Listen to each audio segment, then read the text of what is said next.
Anantapuram district మాది. నిమ్మలకుంట గ్రామంలో తోలు బొమ్మలు తయారు చేస్తాం సార్. మేము మేక చర్మంలో క్లీన్ చేసి ఇలా తయారు చేస్తాం. మేము ఇక్కడ నక్లీస్ రోడ్డుకి వచ్చాం సార్. ఇక్కడ తోలు బొమ్మలాట ప్లస్ డోర్ హ్యాంగింగ్స్, పప్పెట్స్, కొన్ని వెరైటీ తయారు చేసి మేము అమ్ముకుంటుంటాము.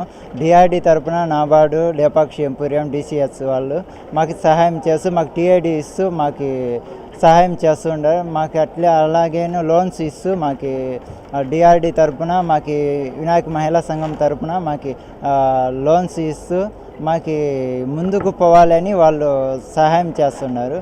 మేము నిమ్మలకుంట గ్రామంలో మేక చర్మంతో వేడి నీళ్ళతో అద్ది క్లీన్ చేసి మేము డ్రాయింగ్ వేసి దానికి కలరింగ్ హోల్స్ వేసి మేము అమ్మకాలు ఎగ్జిబిషన్ ఢిల్లీ, బాంబే, కోల్కతా అట్లా పోయి సేల్ చేసుకుంటూ జీవనం సాగిస్తాం. ఇది తరతరాలు మా తాత కాలం నుంచి వస్తాను సార్. నేను 2005 నుంచి స్టార్టింగ్ ఎగ్జిబిషన్ చేస్తూ ఉంటాము.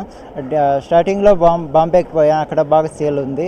అలాగే ఢిల్లీ, కోల్కతా అలా పోయి బాగా సేల్ మార్కెటింగ్ డెవలప్మెంట్ చేస్తూ నడుపుతూ ఉండాలి. ఇక్కడేమో తక్కువగానే ఉంది సార్. ఇక్కడ ఏం కస్టమర్లు వస్తున్నారు కానీ చూస్తున్నారు కానీ కొనడం లేదు.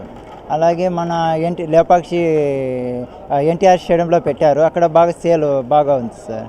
ఇక్కడ చూస్తున్నారు కానీ తీసుకోవడం లేదు. వాళ్ళు ఆలోచిస్తున్నారు ఎక్కడ పెట్టుకోవాలి, ఏం కథ అని చూస్తున్నారు కానీ దాని వలన ఎట్లా లాభాలు ఉన్నాయని తెలియడం లేదు వాళ్ళు. సొంతం మా కుటుంబంలో అంతా తయారు చేస్తారు.